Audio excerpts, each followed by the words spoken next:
Hello, my name is Mary Wingo, and I am broadcasting from beautiful Cuenca, Ecuador, one of the most beautiful cities, in my opinion, in the world. Very, very, very fortunate. Um, what I want to talk to you today, this is really important, and I might have to divide this video up in a couple parts because this is really, really, really complicated, but it's really important. And very few people have a good understanding of what I'm going to be talking about, and that is extreme stress, disorders that come from a person or an animal undergoing extreme stress, trauma, post-traumatic stress.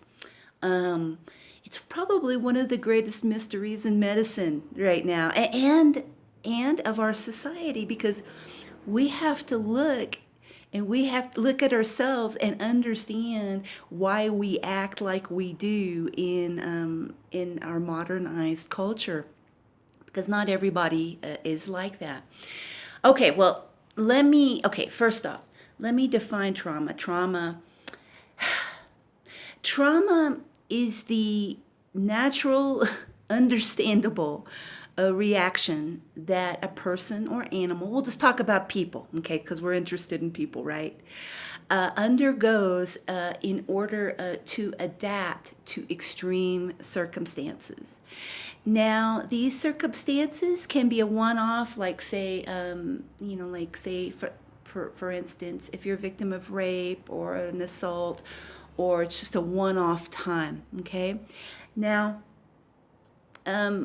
you also have, which is actually, I believe, a lot more prevalent, um, disorders of extreme stress occurring from repetitive aspects of stress. Okay, so stressors that pile up, that are extreme, that you don't have a chance to recuperate from and to get your bearings from. You've kind of got sea legs, and all of a sudden, bam, you're hit again, and you're hit again, and you're hit again with stressors, and you're unable to fully recuperate and digest that.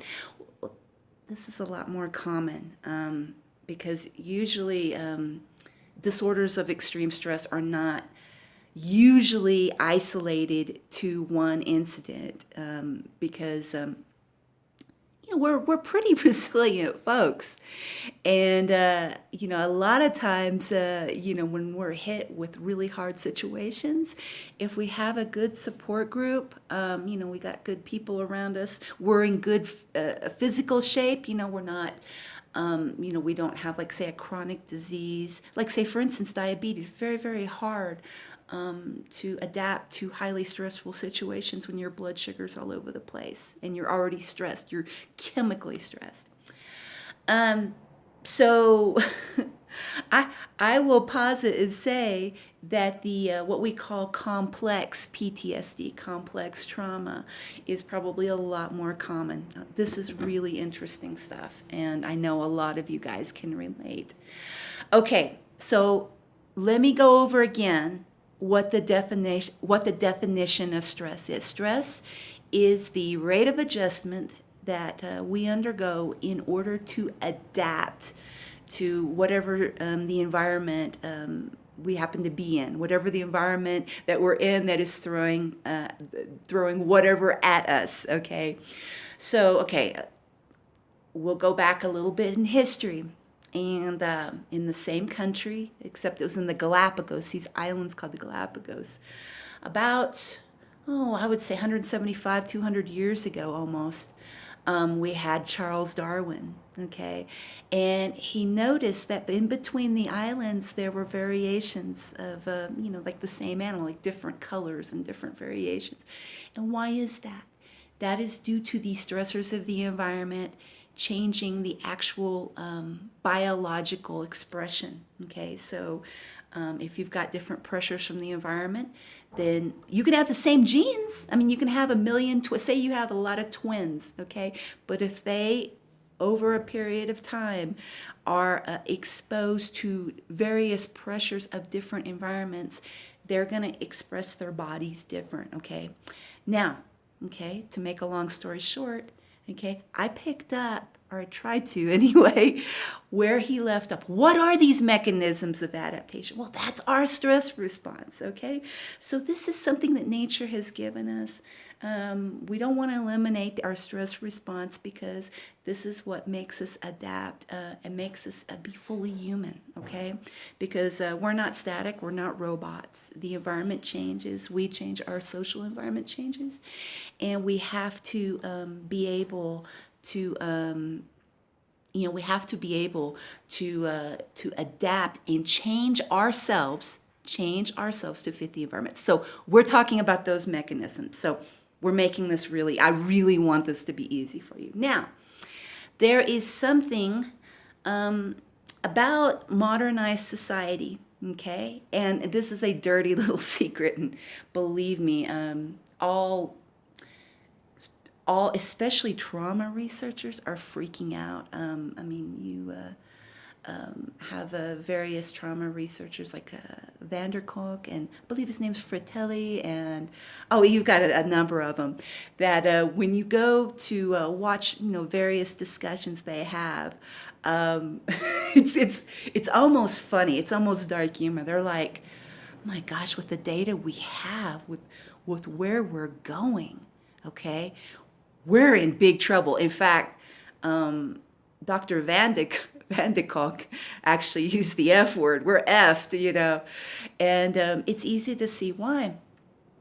Because when we have trauma when we're children, and this is covered in Dr. Fratelli's multi-decade study, the Adverse Childhood Experience survey. There's 10 questions, and it's questions like, were your parents divorced? Was there mental illness in your family? Was there physical abuse in your family? Those kind of things. I mean, these are regular questions. Now, there's only 10 of them, and they're very easy, and anybody in any culture can understand these, okay? Because it's a very well-defined type of survey. And when you start getting up to 4, 5, 6, 7 plus, okay, I know this is extreme. You start losing decades off your life, okay? And that's why, especially trauma researchers, human trauma researchers, are absolutely, their findings are absolutely mind-blowing, okay?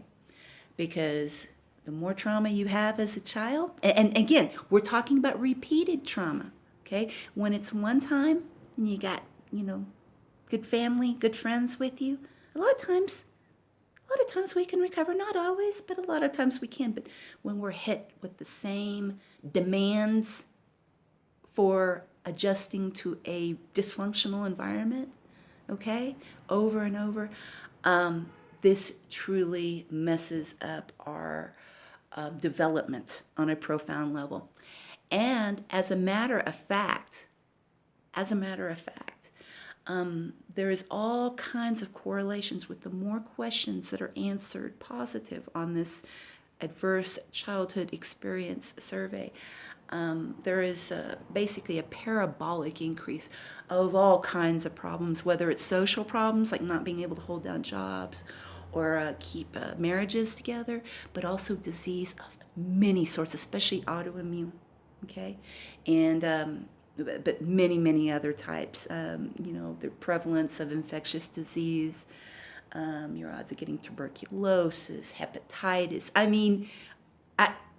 AIDS are a lot, HIV infection are a lot greater when you start realizing, okay, when you start understanding that repetitive extreme stress in our childhood follows us. This is why, seriously, guys, as a society, we have to do something about this, because we're starting to see the effects of extreme trauma, of trauma in our society. And, this is going to come hard, okay? And I know I'm going to get a lot of criticism for this, but I live here in Ecuador, and there's a number of, we call them expats, foreigners, from the U.S. And a lot of them are older. A lot of them are the baby boomer generation. And so a lot of these people have a hard time integrating into Ecuadorian societies, and the Ecuadorians are really nice. They're actually like, why are you so patient? They really are a highly civilized, polite society. And I get a lot of questions. Why are these gringos so strange? And again, I started studying this, and it's because when you're a baby boomer and you've had 5-6 decades of trauma, okay, as a child or as an adult, okay, there's something about modernized society that's traumatizing us, and I'm just about to figure this out, but when you have, like, say, extreme stress with the job, okay, we have terrible jobs in most of the world, and it's causing severe stress-related illness and problems decades later. When you have a very materialistic society and there's nothing wrong with having possessions, there's nothing wrong, I'm not saying, but when it becomes an obsession and you go into deep debt for it, okay, debt, all right, and maybe you don't have debt, maybe you just have a bunch of possessions, and it's difficult to keep up with them, and pay for them, and maybe pay taxes, on them keep it up every year. We don't, in many parts of the, of like the U.S., we don't have public transportation, period. So people are forced, even if they can't afford it, to have a car, which greatly increases stress and poverty. It's not an option. In many, many countries, a car is indeed an option. And that includes many poor countries as well. So, we're not just talking about materialism, but we're talking about the burning the candle at both ends, taking pride in, just, working 60, 70 hours a week, looking down on your neighbors that don't, when we're not made to do that, okay? We sacrifice our relationships, chasing, I don't want to call it the American dream, but we destroy our communities, and basically, we didn't understand what's going on because things change so fast. In the U.S., I'm just going to talk about the U.S., but this applies to all modernized society. Because I'm most familiar with the U.S., but I know this is the same in Japan, Europe, and parts of so-called emerging countries, including Ecuador, that has a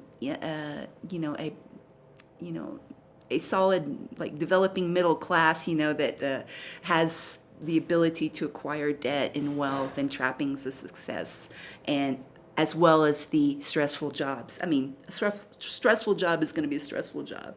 You do have labor laws here and there that may or may not protect, but again, the lifestyle is very seductive because we are trained to believe that it's this way it's supposed to be, but this is not how our ancestors lived. And please understand that we haven't developed the mechanisms to fully adapt to this, okay? Because remember, stress occurs during rates of adaptation. The more we're making demands on ourselves to change. Well, again, there are aspects of our culture that, cause that are fertile for extreme stress. And so getting back to the observation of the gringos here, a lot of them have a hard time functioning. They're traumatized. I mean, I look at the same 70-year-old Ecuadorian, gone through tremendous poverty, A 70-year-old Ecuadorian's seen everything here. I mean, they've gone through many presidents. They've gone through military governance. I mean, they've gone through several banking holidays, and they've gone through 20 years ago losing their children. The Generation X. No one ever talks about us. A lot of, especially the men, moved away about 20 years ago because these thieves stole all the money and they took it to Miami to build condos that never sold. That's where the glut of condos in Miami came from. Okay.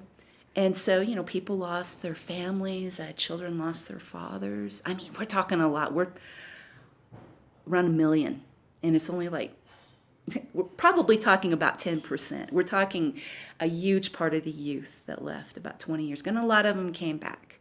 But then a lot of them, especially, this is interesting too. So you take an Ecuadorian, this is really interesting.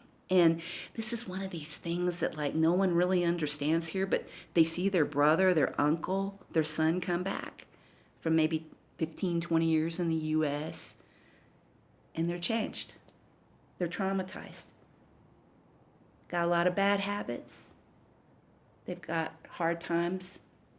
This is over and over. This is not like isolated incidents. Regulating emotions, a lot of addictions,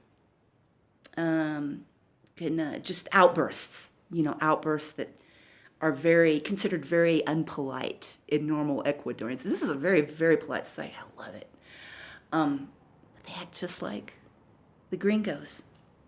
And a lot of them can't hold down marriages or jobs.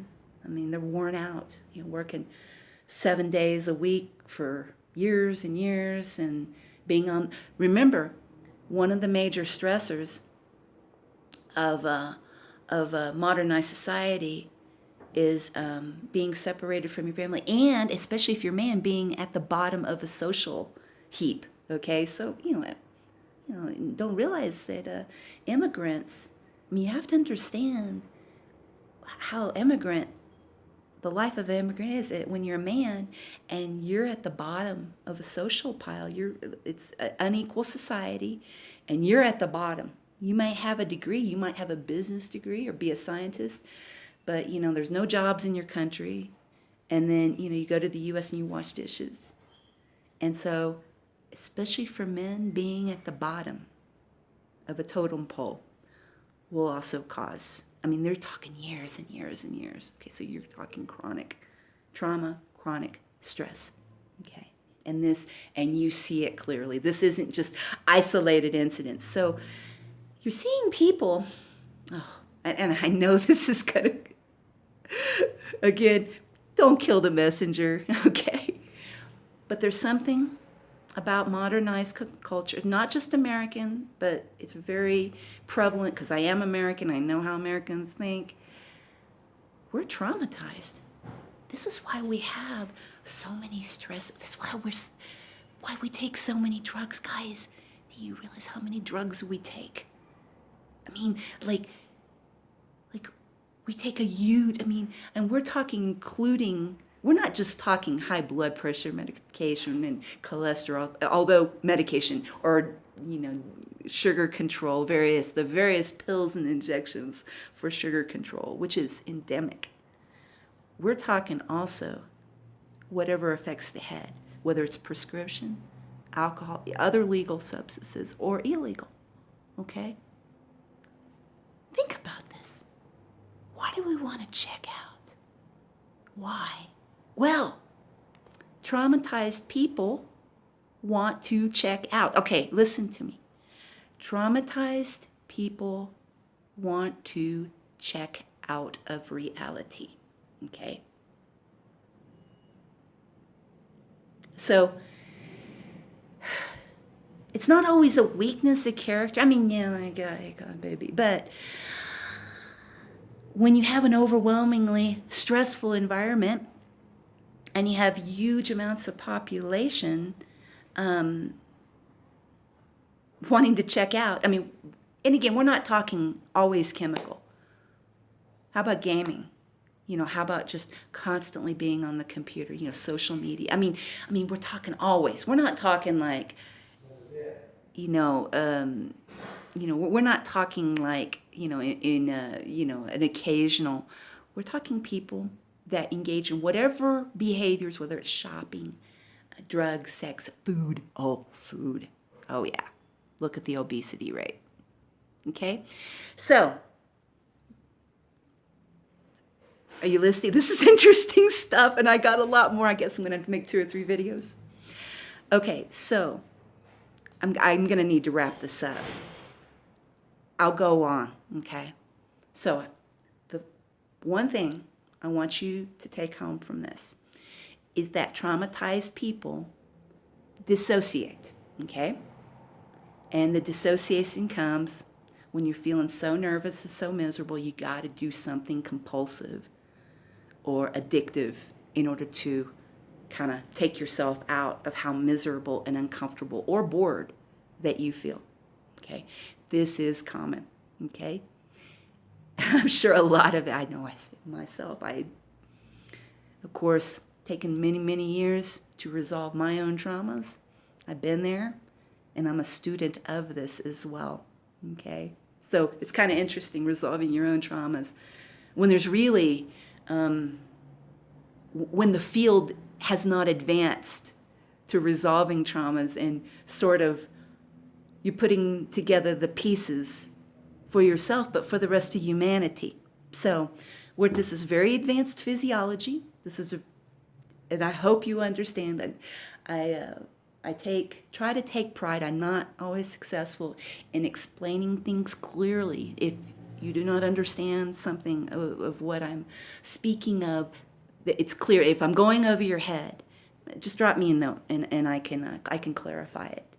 So I guess I need to wrap this video up, but we're going to talk about the more aspects of trauma, the biology, neurobiology, in simple ways. I'm not going to go over your head. This is going to be fun, okay? I like doing fun. I like learning things when they're fun. So I'm going to wrap this up.